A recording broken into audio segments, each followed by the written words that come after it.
act of immigrating or coming to a new country to live is certainly nothing new. Throughout history, people have immigrated or moved to new countries for many different reasons. Sometimes these reasons were economic or political. Other people moved because of natural disasters such as droughts or famines. And some people moved to escape religious or political persecution.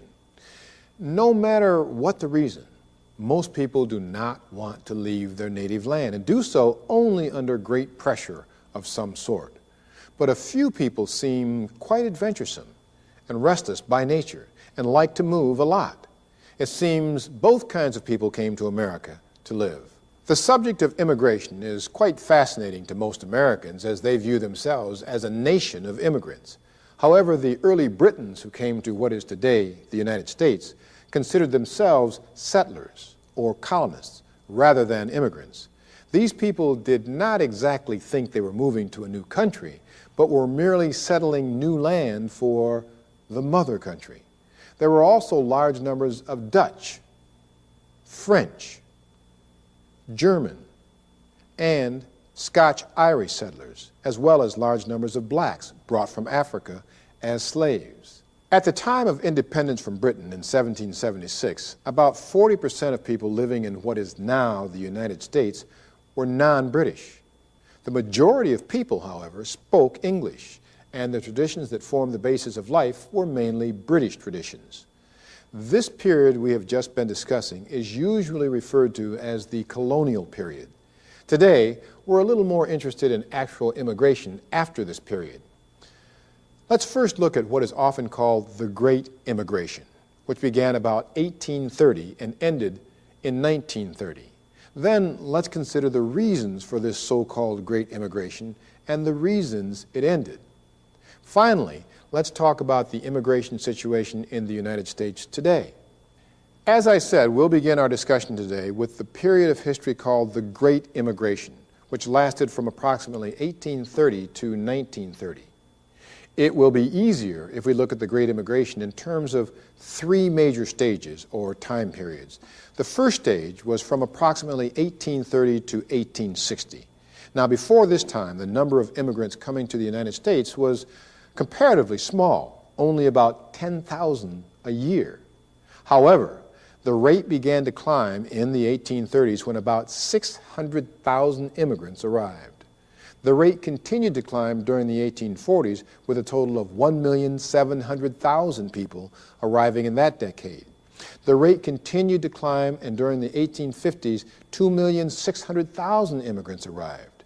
During this first stage of the Great Immigration, that is, between the years 1830 and 1860, the majority of immigrants came from Germany, Great Britain, and Ireland.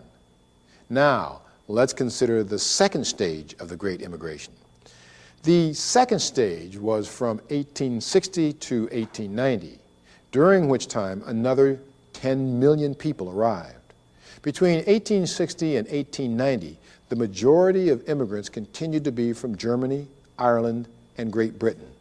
However, during the second stage, a smaller but significant number of immigrants came from the Scandinavian nations of Denmark, Norway, and Sweden. The third stage of the Great Immigration, which lasted from 1890 to 1930, was the era of heaviest immigration. Between the years 1890 and 1930, almost 22 million immigrants arrived in the United States. Most of these new arrivals came from the southern European countries of Greece, Italy, Portugal, and Spain, and the Eastern European countries of Poland and Russia. Now that we know something about the numbers and the origins of immigrants who came to the United States during the Great Immigration, let's consider the reasons why most of these people immigrated to the United States.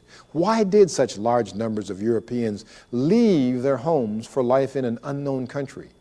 It would be impossible to discuss all the complex political and economic reasons in any depth today, but we can touch on a few interesting facts that might help to clarify the situation for you. First of all, one of the most important reasons was that the population of Europe doubled between the years 1750 and 1850. At the same time that the population was growing so rapidly, The Industrial Revolution in Europe was causing widespread unemployment. The combination of increased population and the demand for land by industry also meant that farmland was becoming increasingly scarce in Europe. The scarcity of farmland in Europe meant that the abundance of available land in the growing country of the United States was a great attraction. During these years, the United States was an expanding country, and it seemed that there was no end to land. In fact, in 1862, the government offered public land free to citizens and to immigrants who were planning to become citizens. In addition to available farmland, there were also plentiful jobs during these years of great economic growth. Other attractions were freedom from religious or political persecution.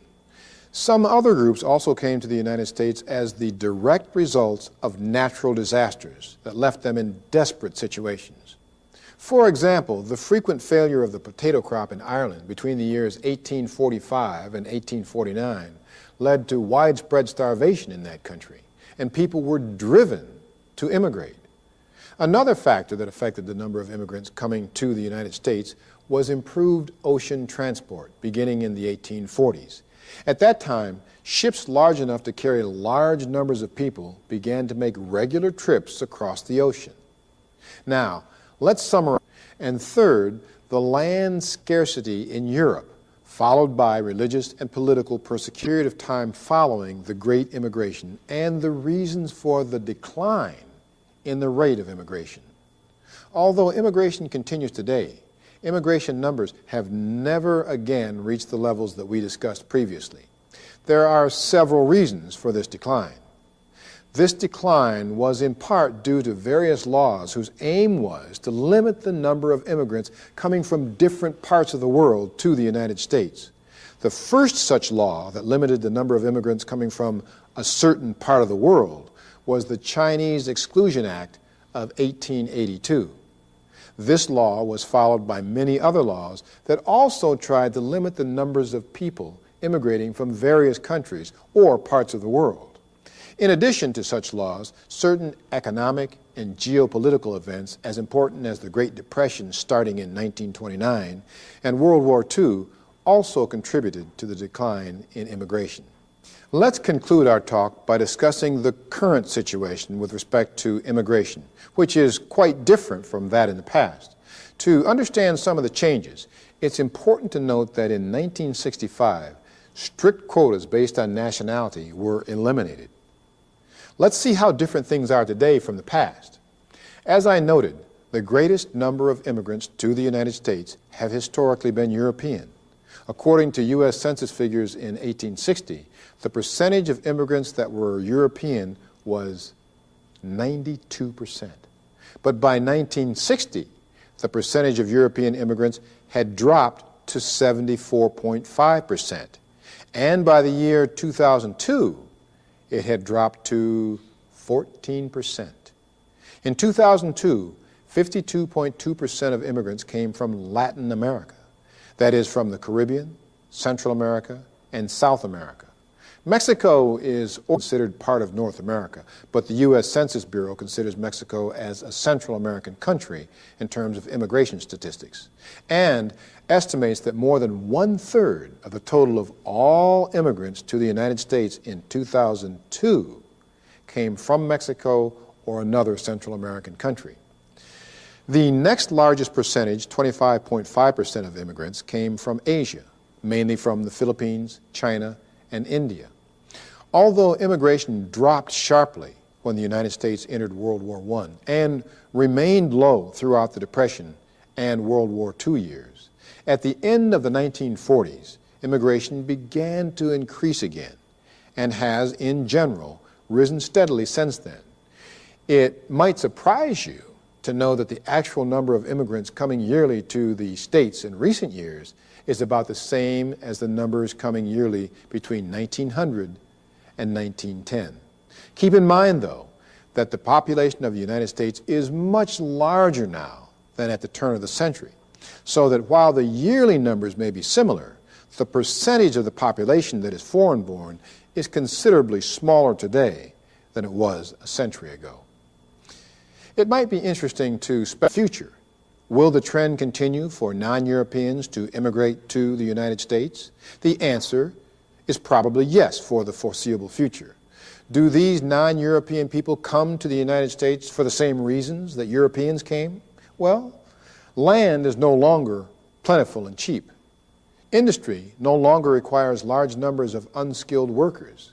In fact, the government usually tries to restrict immigration to those people who already have the skills to be successful in U.S. society. Still, people come for political and economic reasons and probably will continue to do so.